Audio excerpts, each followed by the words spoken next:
Mafias are everywhere, and almost every country faces a tough test to curb the exploitation of resources, natural habitats caused by these people.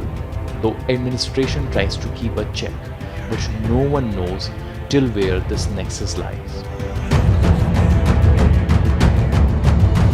But an inspiring development, indigenous men in Brazil have decided to take on these illegal loggers, gold miners, and others who are damaging and exploiting the environment.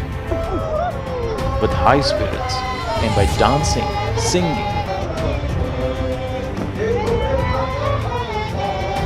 painting their faces, these indigenous men from the Tembe group started preparing for their mission.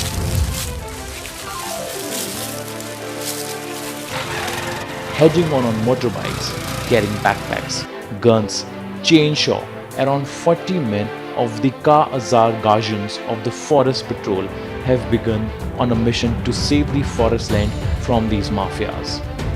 Speaking about the mission, a 50-year-old Sergio Muxi Tembe, who is the chief of Teen Tahara indigenous land, says, the invasion of the land by loggers, gold miners, invaders, there are many situations that have been suffering through. So we created the guardians so these young men can inspect the land to show where the invasions and illegal loggers were.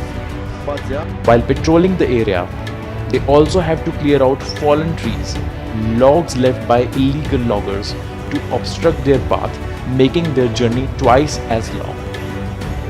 During their mission, they find an illegal logger named Altamir Freitas, who first denied being a logger, but after some questioning, he agreed to take on the indigenous patrol to a nearby illegal loggers camp. The guardians later found that there were at least 6 more illegal loggers. Also, there was a cook with her son. The guardian of the forest, in a peaceful appeal, asked these illegal loggers to leave while explaining them why their activity is harmful to the environment and their indigenous group. The guardians also photographed and recorded Loggers Act. Created in 1946 with an area of 2.809 hectares, the Alto Rio Guama indigenous land is home to around 2,500 indigenous people. The indigenous patrol is formed by 40 men of all villages in the area who are trying day and night to save the environment from these illegal loggers. For India TV Digital, Shashwat Bhandari's report.